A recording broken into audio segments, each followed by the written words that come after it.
예, 방송을 시청해주시는 모든 분들, 안녕하세요. 예, 제가, 저번 시간에, 그죠? 저번 시간에 아마 처음 시간에 그 얘기를 한 것 같아요.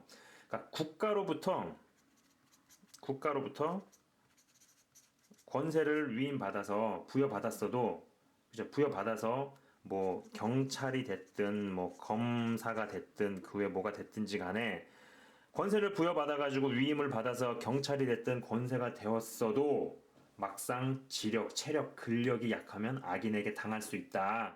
이런 이야기를 했었죠. 그죠? 그리고 이것은 동일하게 영권을 부여를 받았어도, 그죠? 영권을 부여받은 하나님의 자녀로 제대로 성장을 못하면 영역이 없잖아요. 영역이 없죠.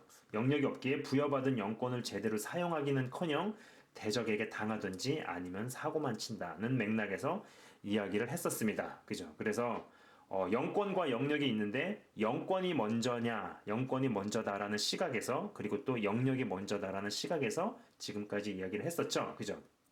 오늘은 오늘 시간은 이러한 맥락에서 저에게 실제로 있었던 제가 실제로 경험했던 이야기를 하나 나눠 보도록 하겠습니다. 자, 제가 어떻게 보면 이게 좀 약간 간증이네요. 예. 제가 지금껏 살아오면서 지금까지 살면서 흉악한 악인, 예, 흉악한 악인, 흉악한 악인을 실제로 두 번 경험해 본 적이 있어요. 실제로 두 번 만나봤어요. 본 적이 있는 거죠. 참고로 여기서 언급하는 이 흉악한 악인이란 뭐 그냥 뭐 좀 놀았네. 뭐 학교 다닐 때 무슨 뭐 정학도 맞고 뭐 사고도 치고 불량하고 못되고 술 담배하고 경찰서도 몇 번 오락가락하고 뭐 구류도 지내보고 예수 안 믿고 이런 부류의 어떤 귀염둥이 수준이 아니라 그 뭐랄까요? 진짜 악인, 진짜 악랄한 악인을 의미합니다. 예. 첫 번째는 제가 영적 전쟁 시리즈에서 잠깐 언급을 했었던 그 사당동의 운전학원 강사였었어요. 뭐 그 얘기는 안 하겠습니다. 근데 이제 두 번째 얘기를 할 건데 이제 두 번째가 캐나다에서 만난 이민 사기꾼이에요. 이민 사기꾼. 예. 이 이민 사기꾼인데 이민교회에 이제 몸 담으면요. 몸 담아서 제가, 그 오래전 얘기예요. 이민교회에 이제 몸 담고, 제가 어떤 청년부 활동을 했었죠. 청년부 활동을 하면서, 새가족반? 뭐랄까요. 새신자반? 이러한 부서에서 섬기고 있을 때였습니다. 그러니까는 무슨 일 하겠어요. 딱 봐도 여러분 짐작이 되시잖아요. 여러분께서 보셨던 딱 짐작이 되시잖아요. 그 교회 처음 오는 사람들이 적응을 잘할 수 있도록 돕고 섬기는 부서에 있으면서 어떤 다양한 사람들을 경험을 했었죠. 그러니까 뭐 정말로 뭐 순수한 동기로 주님을 잘 믿어보려고 교회에 오시는 분들, 순수한 분들도 계셨지만은 뭐 유학생이 쌀과 김치가 떨어져가지고 그거 얻으려고 오는 사람들도 있었고요. 그리고 아니면은 뭐 이민 생활이 심심하고 외로워서 오는 분도 있었고, 그죠? 그리고 뭐 또 이제 그 외에는 뭐 이성을 꼬시려고, 그죠? 오는 분들도 있었어요. 아니면은 이제 비즈니스 하려고, 사업하려고, 뭐 등등 그 외 등등 여러 가지 이유가 있어요. 등등의 이유로 교회를 나오시는 분들을 접해 볼 수 있었죠. 그래서 정말 다양한 배경과 신분과 목적들을 가지고 교회에 처음 나온 분들을 이제 그 분들이 이제 청년부에 해당하는 연령대이거나 아니면 결혼을 하지 않은 싱글이라면은 제가 이제 리더들하고 같이 이런 분들을 4주에서 5주 뭐 어쩔 때는 뭐 7주 과정을 했던 적도 있는 것 같은데 아무튼 4주에서 5주 정도라고 생각을 하시면 됩니다. 4주에서 5주 정도를 이 새가족반 부서에서 맡아서 이제 케어를 하는 거죠. 케어를 한 다음에 뭐 셀로 보내는 뭐 그런 일들을 제가 했었습니다. 그래서 그 부서는 어떤 사람들의 이동이 굉장히 잦았죠. 그죠? 근데 사실 뭐 이민교회의 특징이 전반적으로 그래요. 일단 이민교회라는 곳의 특징은 신분이 다양합니다. 뭐 여러분 아시겠지만은 신분이 다양해요. 그래서 뭐 시민권자도 있고, 그죠? 영주권자도 있고, 유학생도 있고, 어학연수생도 있고, 청년부에서 볼 때 그랬어요. 그리고 굉장히 다양한 배경이 있고, 뭐 그러다 보니까 좀 뭐랄까 하나로 만드는 게 쉽지는 않았어요. 않죠, 그죠? 그리고 또 이제 어떤 학업이나 직장 등의 이유로 뭐 멀리 이동을 하거나 부침이 심하죠. 이를테면은 뭐 유학생이 어떤 교회에서 굉장히 사역을 잘 담당하고 있었는데 뭐 공부가 끝나고 나서 들어가게 되면은 뭐 사역이 휘청거리거나 청년부가 막 휘청거리거나 그런 일도 자주 보고가 됩니다.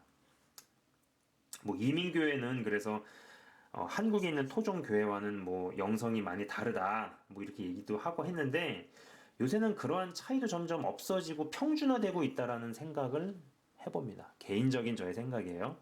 아무튼 새가족반의 어떤 리더로 활동을 하던 중에 교회의 새로운 형제와 좀 가까워지게 되었습니다. 헌데 하루는 이 친구가 자신을 도와달라면서 어딜 같이 가자는 이야기를 하는 거예요.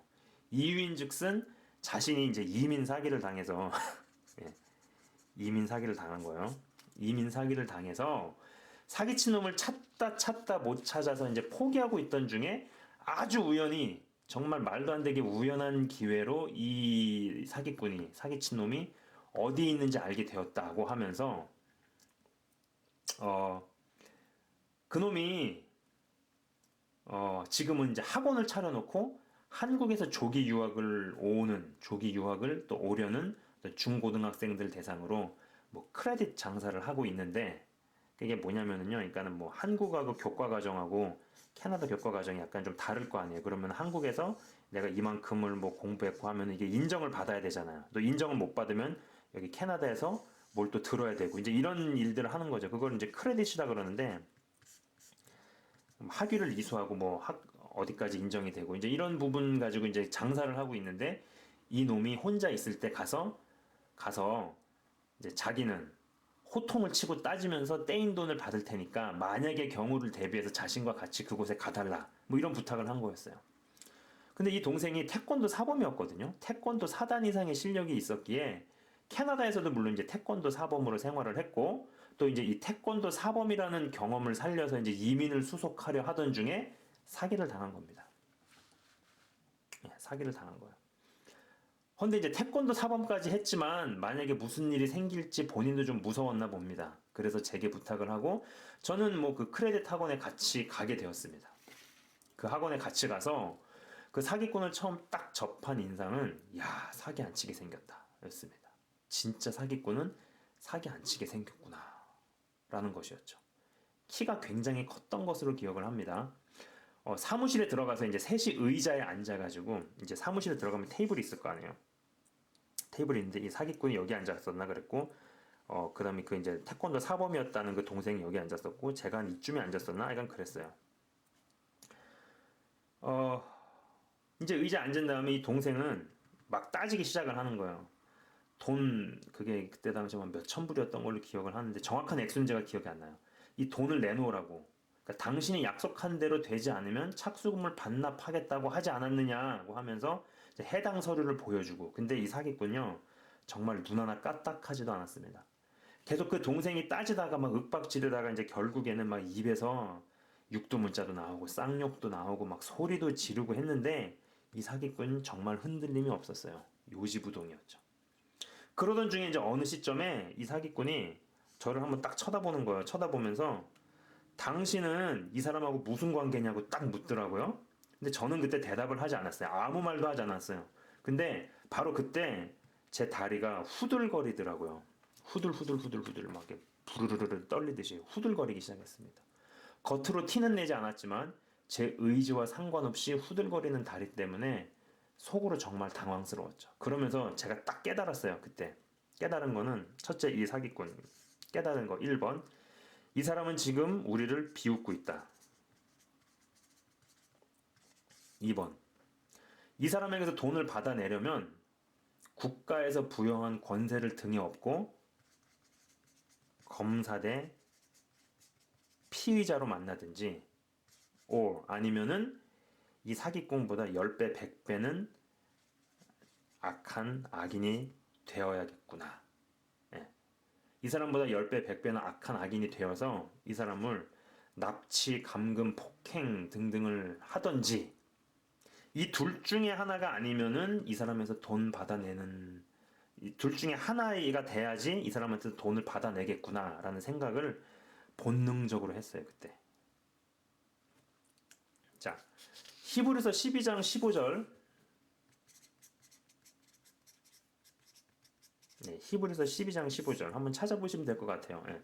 제가 한번 읽어드릴게요. 너희는 하나님의 은혜에 이르지 못하는 자가 없도록 하고 또 쓴 뿌리가 나서 괴롭게 하여 많은 사람이 이로 말미암아 더럽게 되지 않게 하며 점점점점점 이렇게 이어집니다. 라고 기록이 되어 있죠.